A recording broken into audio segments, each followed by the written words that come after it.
Чыгарылышыбызны Татарстанда нәшер ителүче газета, журналларда игътибарга лаеклы язмаларга күзәтү белән дәвам итәбез. Матбугат күзәтү сәхифәсе белән гадәттәгечә журналист Миңназыйм Сәфәров таныштыра. Хәерле көн, мөхтәрәм телевизор караучылар. Татар матбугатындагы язмаларны күзәтүне дәвам итәбез. Үзгән атнада Татарстан Мәгариф һәм фән министры Илсур Хәдиуллин быелгы чыгарылыш сыйныф укучыларының бердәм дәүләт имтиханнары нәтиҗәләре белән таныштырган иде.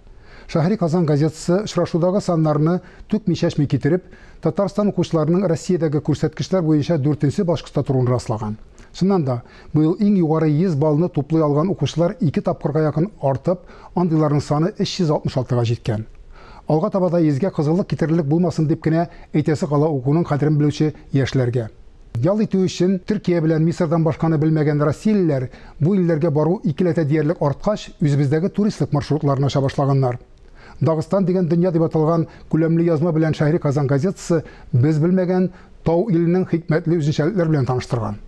Диңгез суында кыенып, тәмле ашап, рәхәт чигү янәшәсендә күңелләргә әйтеп бетергесез рәхәтлек бирүче табигаты булган Дагыстаннан барлыгы шушы язмадан булса да белергә була.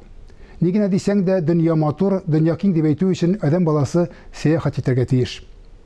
Россиядә ел саен яшен сугу аркасында ярты меңләп кеше үлә икән. Быел безнең республикада да булды андый очрак. Яшен корбаннарын ни сәбәпле арта?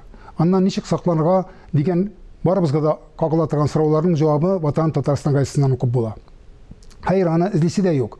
Әби-бабайлар безне гомер-гомергә яшеннән саклану чараларына өйрәтеп килде. Әби-бабайларсыз үскәннәр өчен бик тә кирәкле мәгълүмат туплап биргән газета. Бүген Казанда бер бүлмәле фатирны арендага алу бәясе 35 мең сумга җиткән. Бәяләр кая бара? Алар кайчан үсүдән туктар? Ватан Татарстан газетасыннан әлеге һәм башка көнүзәк сорауларга ачык җавап табарга була. Хөкүмәтнең ипотека ставкаларын күтәрүе шундый хәл китереп чыгарган икән. Ушлы яшьләр исә хәзер ипотека камытын кигәнче фатирлы арендага алу күпкә файдалырак дигән нәтиҗәгә килгән. Үзегез беләсез, сораучылар арткан саен бәя дә күтәрелә. Нишләмәк кирәк? Бу базарның төп кагыйдәсе. Быел мәктәпкә барасы балалары булганнар өчен газетадагы кисәгенә чыдасын дигән язманы укып чыгуда артык булмас. Анда бәяләр хакындагы мәгълүмат янәшәсендә ата-аналар кылагына киңәш табышлар да урын алган.